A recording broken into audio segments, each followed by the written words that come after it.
এটা কিসের বীজ? মূলার বীজ। মূলার বীজ। তারপরে এটা কি? এটা হচ্ছে শাকের বীজ। শাক। আচ্ছা, এটা মূলা, এটা মূলা তো দেখাইলেন, এটা মূলা দেখাইছেন। এটা কি? এটা ঢেঁড়সের বীজ। ঢেঁড়সের বীজ। এর নিচেটা কি? এটা লাল শাকের বীজ। লাল শাকের বীজ। এটা কুমড়ার বীজ। পানি কুমড়া অথবা জালি। জালি। এটা কিচকিন্দা। কিচকিন্দা এবং কায়তা বলে। কায়তা বলে। আচ্ছা, দেখতেছেন এটা সিমের বীজ। সিমের বীজ। সিমের বীজ। এটা কিসের বীজ?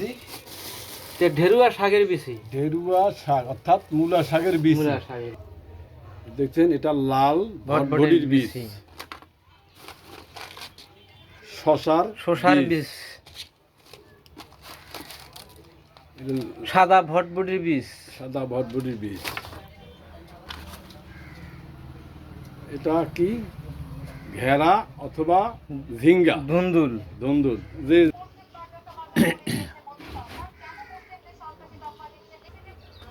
এটা হলো লাউ, লাউয়ের বীজ।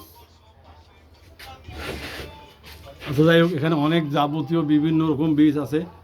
যার যেটা পছন্দ সেইভাবে বীজ কিনা সংগ্রহ করার জন্য ধরণীগঞ্জ বাজার দেখতে পাচ্ছেন। এটা হলো মিষ্টি কুমড়ার বীজ। এটা অনেক বড় মিষ্টি কুমড়া। আপনাদের যার যেটা পছন্দ হয় নেওয়ার জন্য ধরণীগঞ্জ বাজারে চলে আসবেন। এই দেখছেন পাটের বীজ, নাপা শাকের বীজ, কদু অথবা লাউয়ের বীজ।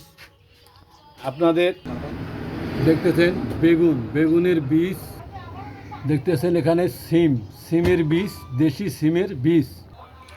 এখানে সব ধরনের বীজ পাওয়া যায়, দেশি এবং বিদেশি সব রকমের বীজ আছে। যার প্রয়োজন আছে তারা যোগাযোগ করবেন।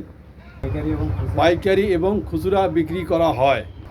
ভোবেন বীজ ভান্ডার, ধরণীগঞ্জ হাট, ডোমার, নীলফামারী। শুধু দর্শক মণ্ডলী, এতক্ষণ আপনারা দেখলেন বীজের সমারোহ। কত বীজ, কত রকম বীজ নেবেন, দেখলে মাথা খারাপ। যাদের প্রয়োজন আছে তারা আসবেন, বীজ নিয়ে যাবেন। সবাইকে আন্তরিক ধন্যবাদ। ভিডিওটা ভালো লাগলে এবং সবাই কমেন্ট এবং সাবস্ক্রাইব করে দেবেন। ধন্যবাদ, সাথে থাকার জন্য ধন্যবাদ।